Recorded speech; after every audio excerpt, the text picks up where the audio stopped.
Good afternoon, everyone, and welcome to today's Fearless Readers virtual author talk with the Pritzker Military Museum and Library.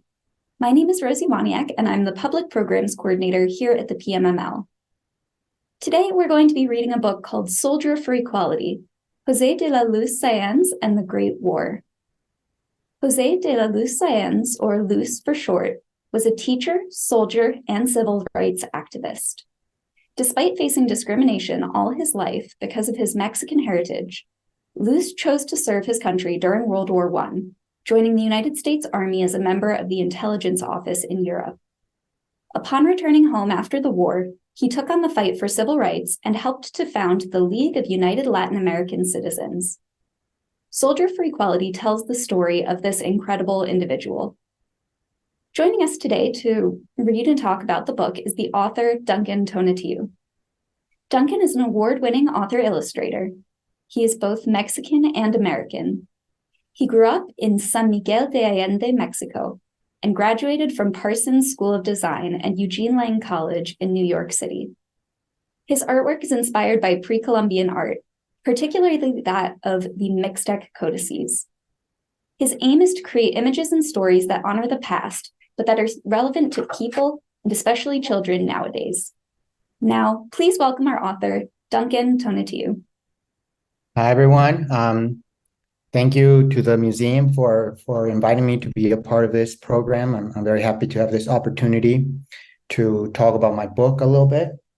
I'm an author and illustrator of books for young readers.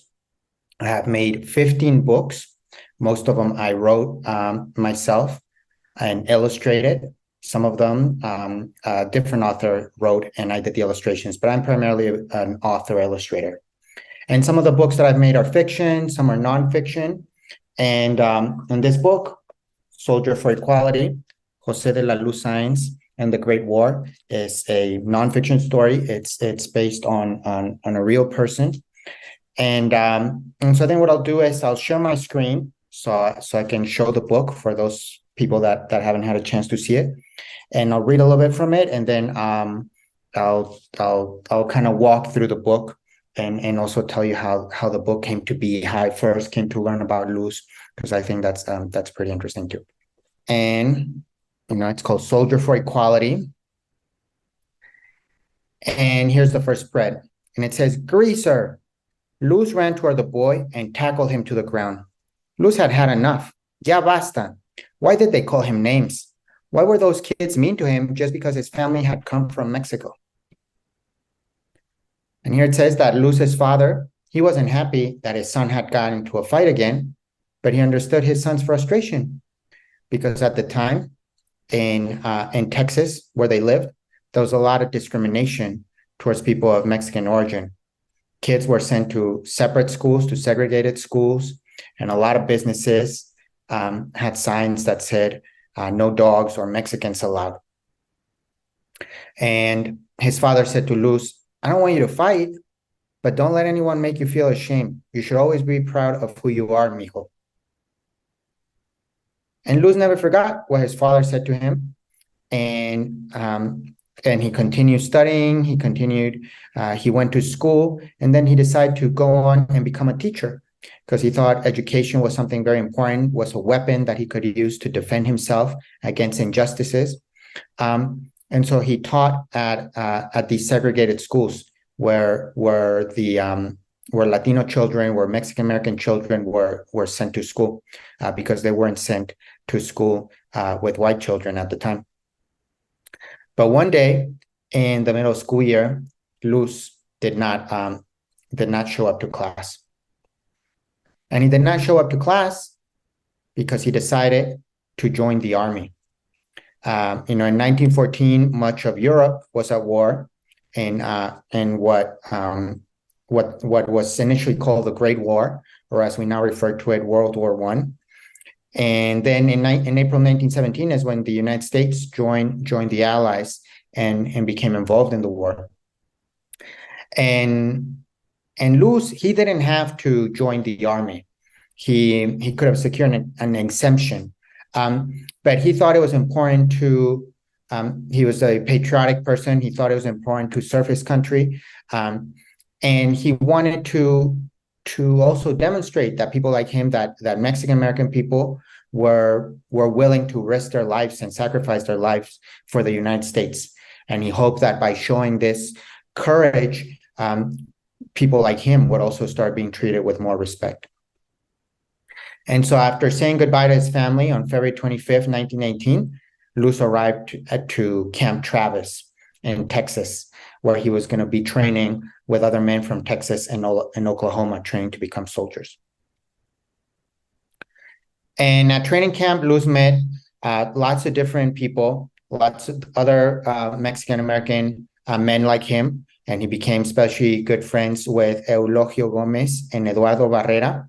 But he also met other soldiers from other backgrounds, soldiers that were from Oklahoma, that were Native American, and white soldiers. Lots of different people that were training there, and most people were very friendly towards him.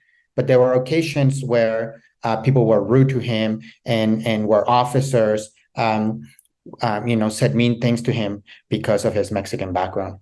And he felt very frustrated like this. He didn't think that how could he be trying to train to serve his country and be treated that way. And then on June 6, 1918, after training for several months and being at Camp Travis for several months, Luz, along with other soldiers from the 360th Regiment of the 90th Division, boarded. First they traveled on train, and then to New York City, and then from there they boarded a ship called the Olympic and headed to Europe. And the trip to Europe was difficult at times. Luz often felt seasick, but one thing that Luz started doing since he arrived at Camp Travis is keep a diary. He kept a diary where he recorded all his different experiences, and every day he would write in his diary of all the things that he observed during his training and then during the war. And so then on June 21st, the 360th Regiment landed in England, and soon after that they went to France. But they did not go to the front line right away. First, they were sent to Roux-sur-Aube, and it was a town where they received additional training, where the soldiers received additional training. But Luz, he knew how to speak Spanish and English perfectly well, and he started teaching himself French. He started figuring out how to read the newspaper with the help of a dictionary. And soon there were other soldiers that would, take the newspaper to him and ask him what was going on. They would ask him the news about the war, and that's something that he self-taught himself how to read and later on how to speak French. And so then on August 18th of that year is when the 360th Regiment began their march to the front, to the San Miguel region. And when they arrived, that's when Luz first saw the infamous trenches, that were at the front line. And he saw, all these soldiers that were exhausted from the fighting. He saw these dog fights happening in the air, bombs being dropped. But before it was Luz's turn to, the soldiers would rotate who would be at the front line in the trenches, while others kind of rested and waited in the back, and then others, would go into the trenches. Before it was his turn in the trenches, he was called to the intelligence office because an officer there had heard that he knew how to read French and could understand French. And so because Luz knew how to do that, they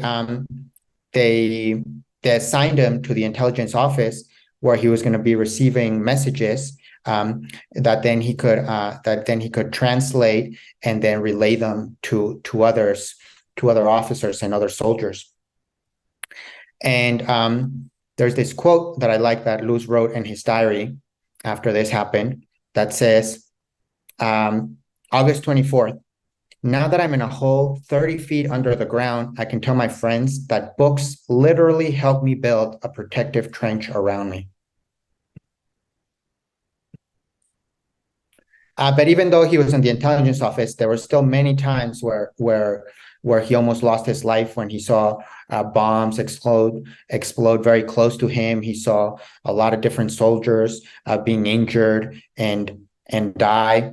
And so he was experiencing all these dangers that were happening during the war. But he also felt frustrated because now that he was in the intelligence office, he tried talking with different superiors and different officers that he should be assigned a higher rank because of the duties that he had.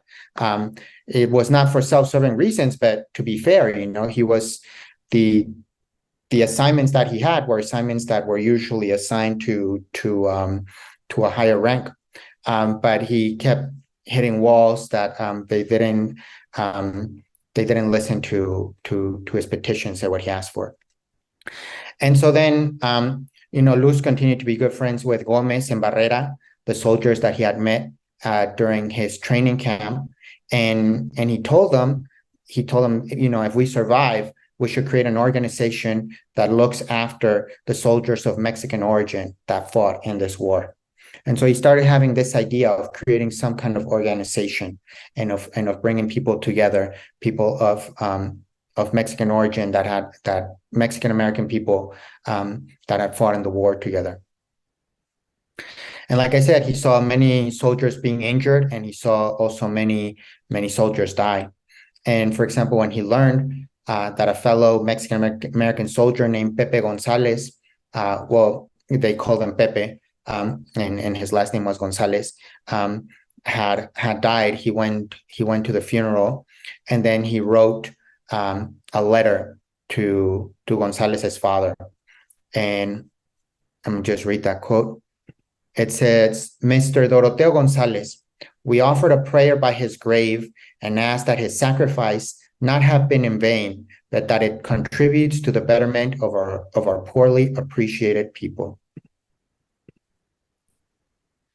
During all this time that Luz had been in the war, for several months that he had been there in the San Miguel region, he had never fired a gun. He had never shot a bullet because he was in the intelligence office. He had other kinds of duties.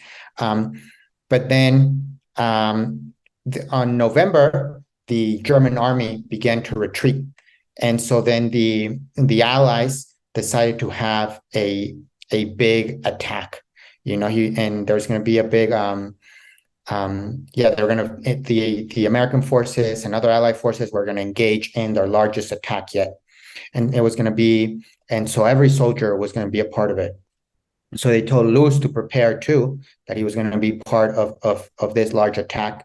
And, they knew that it was going to be, Luz knew that a lot of people would lose their lives trying to overcome the enemy. They would cross over to take over the other trenches. And he knew that a lot of people were going to die and trying to do this. And so, but Luz was ready. He was prepared.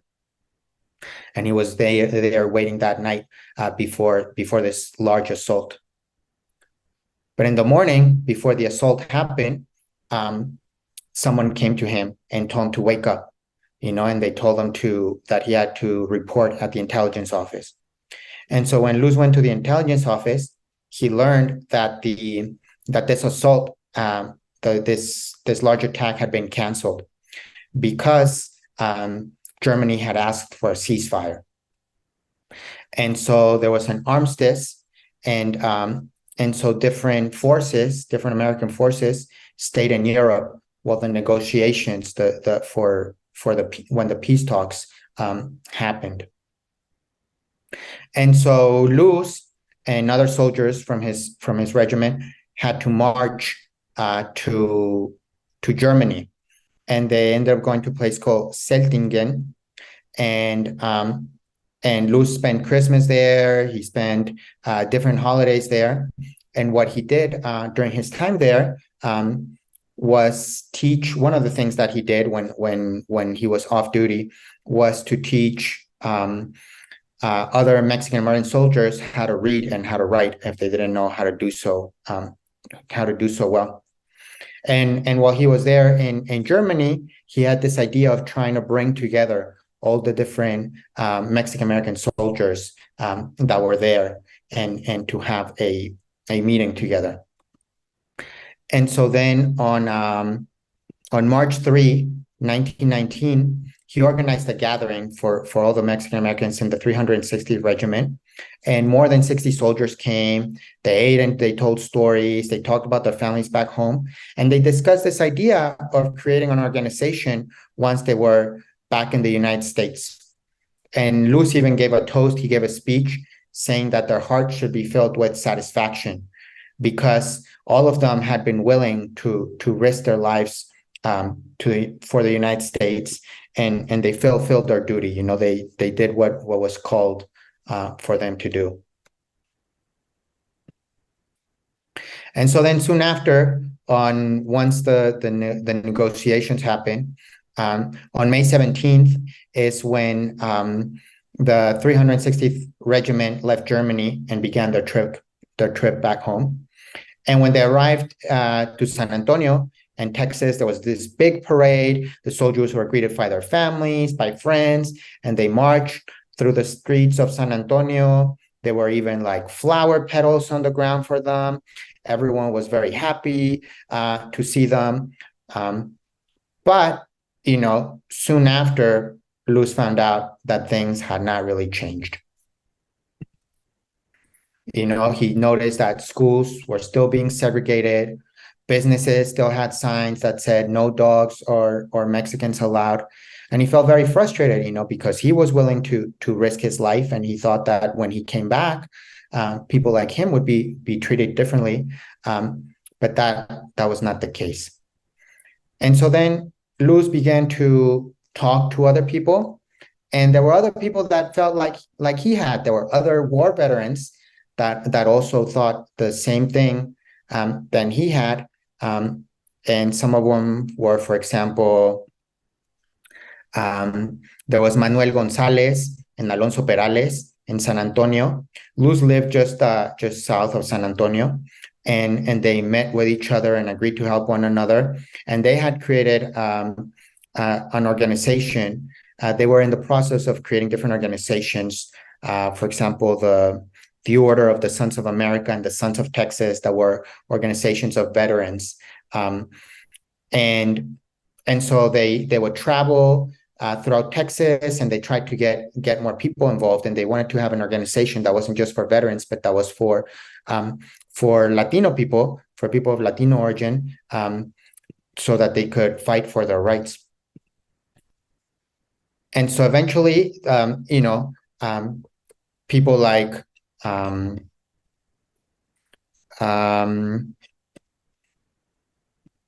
like González, like Perales, and others that had formed these organizations decide to join together and create one large organization so that it could have more impact. And so on February 17, 1929, 10 years after the war had ended, in Corpus Christi in Texas, is when they had this large gathering, and they decided to create the League of United Latin American Citizens, or LULAC.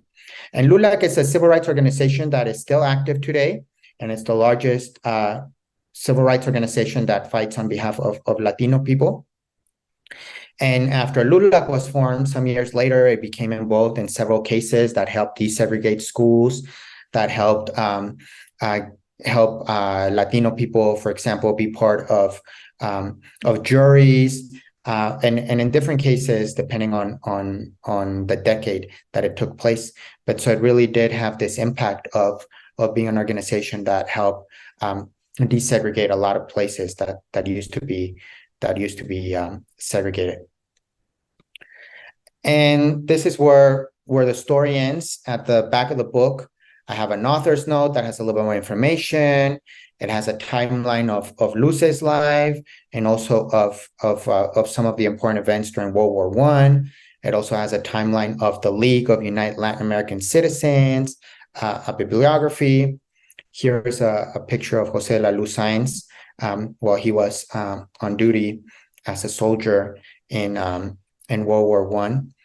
And yeah, so that's the book. And so a few things that I wanted to share about is first, first, I think I want to share a little bit about the story of how I came to write the story.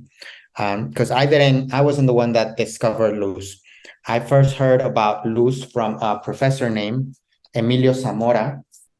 And Dr. Emilio Zamora is a professor at the University of Texas, where he teaches history and has been teaching Tejano history for a long time. And so some years ago, he was teaching a class, and in one of his classes, he mentioned José de la Luz Sáenz. And then after the class, a student came up to him and he was like, "Oh, thank you so much for talking about," I think she said about my grandfather during your class. And so then, the student had this connection to José de la Luz Sáenz, and she shared this diary that José de la Luz Sáenz had published after the war. So after the war happened, Luz kept a diary, and some years after, he edited it all and put it together into a book that was published in Spanish. I can't remember the exact year off the top of my head, but it was published in Spanish by a publishing press in San Antonio. I believe it's in the 1930s.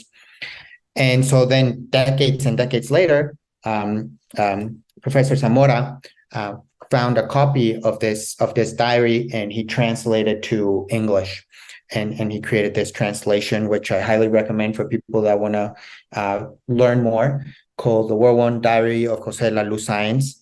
And, a big part of it is about him during the training at Camp Travis, and then what happened during the war, and then what happened when he was in Germany. But one thing that I find fascinating about Luz, and why I wanted to do the book, is that throughout his diary, he constantly talked about, the challenges of being at war and all the violence he saw, the people injured that he saw, but he also talked about this discrimination that he experienced and other other Mexican American soldiers like him experienced, and this desire, to serve the United States, and the hope that he would be treated better, and then that frustration that he felt because that didn't happen, he turned it into becoming an activist, and eventually founding LULAC, which has had a big impact and helped and had a big impact in helping with the desegregation of schools and of other places. Thank you so much, Duncan, for sharing the story with us.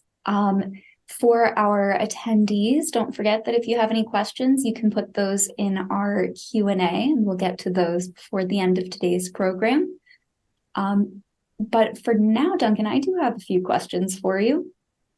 So you talked a little bit about how you found out about Luz and some of your research, but I'm curious if there are any parts of Luz's story that maybe didn't make it into the book, or maybe any anecdotes or facts that you wish you could have included but just didn't have space for. Yeah, definitely. That's a great question.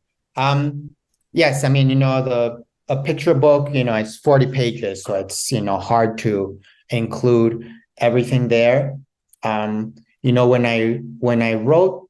When I first, after I was introduced to this book and to his diary, I read it, and I thought that it could make an interesting picture book, and I wanted to take that on. And when I did like my first draft of the story, it was very encyclopedic, because I wanted to talk about all these things, not just about Luz, but that were happening with the war. World War I was a first in so many ways. There were so many countries involved. There were so many different technological changes that happened at the time, all these other weapons that weren't used before, things like gas that had not been used in a war before, things like tanks, even the whole idea of just a trench warfare was so new. And so in my first draft, I was trying to kind of like explain all these things, and it became like a very big manuscript. And when I shared with my editor, he said, I think your idea is interesting, but this is too big. You have to kind of focus more on Luz. So then I focused more on Luz, and I wrote another draft. And when I did my second draft, my second large draft, my second major revision, I focused more on him, and again I shared with my editor, and he said, okay, this is interesting, but it needs to be more of a story, like it needs to have more of a story. And so then I thought about that. And so when I did the book, that's, if you look at the book, the first pages are about Luz as a young boy in Texas, and then that's sort of like the first quarter of the book. And then the second and third quarter of the book are him during the war. And then the last quarter of the book, the last section, is him back in Texas. But now this change that happened because this war, this experience of being at war, how I feel it kind of really motivated him, and more than motivated it, feel that, like he had risked his life. He had seen all this death and had experienced all these difficult things, and he was willing to sacrifice his life. It was only fair that he should be treated well, that he should be treated right. So then for me, that was kind of like the arc of the story, and kind of how I found the shape of the book. But yeah, there were so many things that I had to that I cut out, that I wasn't able to include in the story. His diary is not my book is a book intended for young readers. The diary is not intended for young readers.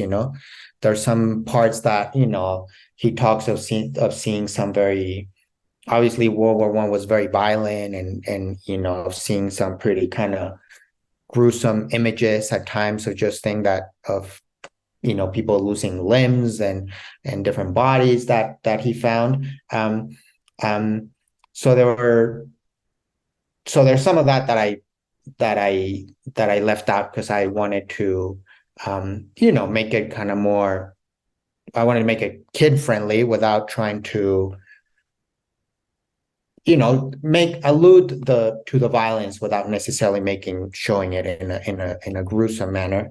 But yeah, more than anything, the thing that I found interesting about Luz is also what happened after he came back, and one thing that he really wanted to do was to make a monument for the soldiers, for Mexican American soldiers that fought in the war. That was something that he put a lot of effort into, and he even had like some drawings that he made. He was a good artist. That's another thing that's interesting about him that I wish I would have found a way to include more, but he would sketch while he was in at war. He created like a logo. Let me see if I find it here, for his division of the soldiers from Texas and Oklahoma. But he wanted to create this monument, and he even created, he had some like drawings, and he tried to get some funding, but he wasn't able to make it happen. He wanted to create this statue, this monument for Mexican American soldiers that fought during World War I. But even though he wasn't able to do that, eventually he was able to publish this diary, and then it sort of fell through the cracks of time. And I'm very glad that Emilio Zamora was able to find it again, and hopefully my book also helps so that more people can be familiar with his story. Thank you so much for sharing a little bit more about Luz. It's really interesting to sort of see the process of editing and learn more about how this book came to be. And speaking of that, so this is actually a nice treat, because a lot of times the author of a book doesn't have so much say in the illustrations, but you are both the author and the illustrator of this particular book. So could you tell us a little bit about the process of illustrating Soldier for Equality? Sure. So so I'm an illustrator also. And if you look at the drawings, throughout the book, we always see Luz and all the other different characters. We always see them in profile. We never see them with both eyes straight ahead. They're always looking to the side, maybe a little bit up or a little bit down, but never with both eyes looking straight at us. And then I have a very unique way of drawing the ears, of drawing hands, with these very round nails. And all this, this style of making artwork may seem odd to people. Sometimes kids say, ask me, why do their mouths look like that? Why do their ears look like that? But it's all inspired by Mesoamerican art, by Pre-Columbian art. So for example, here are some drawings that the Mixtec people made hundreds of years ago. The Mixtecs were civilizations similar to the Aztecs, to the Maya, and they made books. They made these large books that we now call codices that fold out like accordions. And in their books, they told their stories of their warriors, their kings, but they always drew people in profile.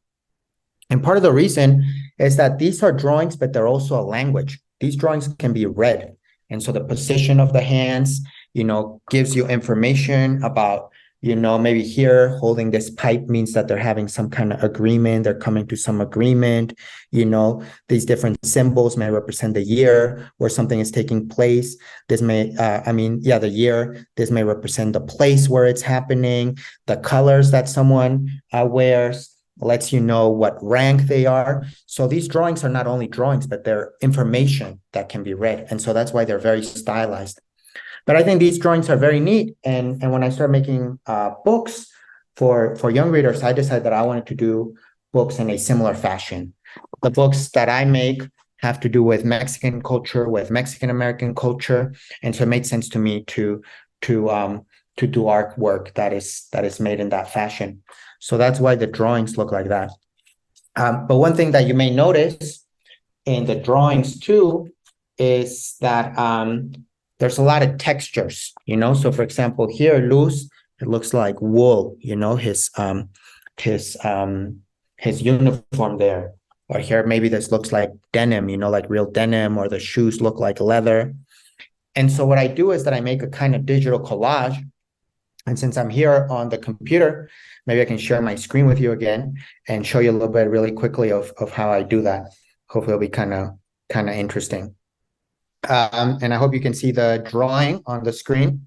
And so I draw by hand on a piece of paper with a pencil. And then once I like my drawing, I go over with a pen. But then I scan my drawing, and then I use an app. I use Photoshop to collage textures and color into it. And so here's my drawing. And here's this texture. And this is from a paper bag that they gave me at the supermarket. And I scanned it. And now I can see its texture.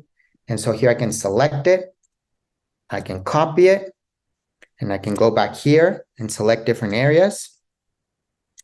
And I can paste into it.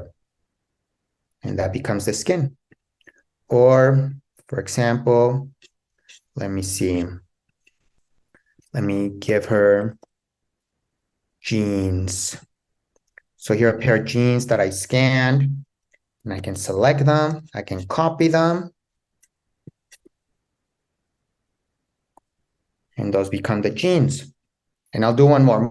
A lot of things I scan, but other things I photograph, or there are images that I find on the internet.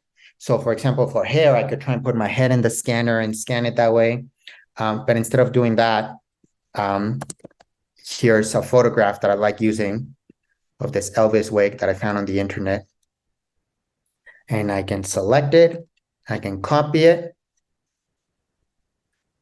And I paste into it. Oh, it's a little small, so I have to stretch it a little, rotate it a little, but that becomes the hair. And that's how I create my artwork, my illustrations. And so my drawings are obviously not realistic, but another part of what I do, and hopefully I did a good job of it, is to try and look at a lot of images from the time, a lot of footage from the time, to, even though my drawings are not realistic, hopefully try and capture in a accurate manner the way people dress, some of the cars from the time, some of the different buildings. I just try and represent that era when it's when it's a book that takes place in a different time in history. That's also part of, doing research about Luz and World War I in this case, but also kind of having visual references from the time to hopefully do a good job depicting it. That is awesome. I do also love, talking about this collage style, how the backgrounds of some of the pages have the writing like from a diary. I think that's just so creative and such a great way to incorporate that. Yeah, thank you. Thank you for noticing that. And yeah, one thing that I wanted to mention is that when I was able to access a lot of information also, they have Luz's papers at the Benson Library at the University of Texas. So Emilio Zamora, he was able to translate this diary, but they have a copy of the original diary in Spanish there, and they also have other documents from Luz, like letters. He was an avid letter writer, and he would send a lot of letters, and he would also write for a lot of newspapers, for like Spanish newspapers in the Texas, in the San Antonio area, and in other places later on in the valley where he also lived. He would write to newspapers and contribute and send information about the war and what was happening to the Latino community. And so a lot of those things are in there at this library, which is great that they have some of his documents and some photos and different articles that he wrote, different letters that he sent, some of his drawings that he made. So if you're ever in that area, I highly recommend it because it's open to anyone to be able to access them. Fantastic. Well, we are almost out of time today, but I do have one final question for you. I know that it's important to you to tell stories that are relevant to readers today. So my question is, what is the number one takeaway that you want readers to come away from this story with? That's a good question. I mean, there's several things that I'd like to say, several sort of answers. One important thing for me is representation. I think that like in the United States, there's a lot of books for young readers that come out every year. But of those books that come out, only a small percentage are about, children of color, of Black children, Latino children, Asian American children. Even though the United States is such a diverse country and schools are, classrooms in the United States have such a variety of kids, the books that are available don't always reflect that variety. And so I think it's important to have books where kids can learn more about their history, because this is, it's American history, and it's Latino history, and I think it's important to have more books that talk about that, so kids can know that this is part of who they are, that there were people fighting in wars for the United States, 100 years ago, more than 100 years ago, and tying it to this idea of connecting it to why is it relevant today. I think there are there's a lot of Latinos, a lot of Hispanics that serve in the military, but very few of them have high ranks in the military. So even though it's a very different time, there are some parallels to some of the frustrations and issues that Luz was experiencing and writing about, more than 100 years ago. There's people now that still face some of those challenges. So I think that's another reason why I thought I would be relevant. In the back of the book, in the author's note, I mentioned a little bit more of those statistics and the number of people the percentage of people that serve compared to the percentage of people that go on to have a high rank in the military. Yeah,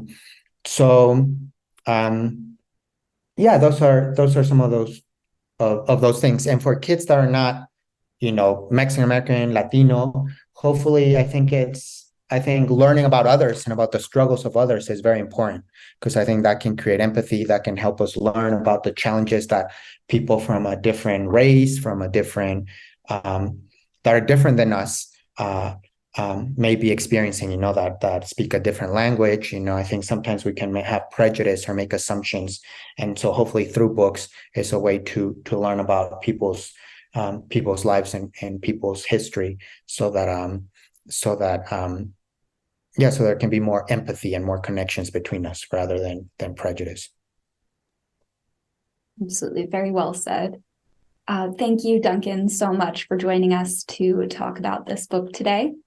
And thank you to everyone in the audience for joining us today for this special program. I hope you all had fun and learned something new.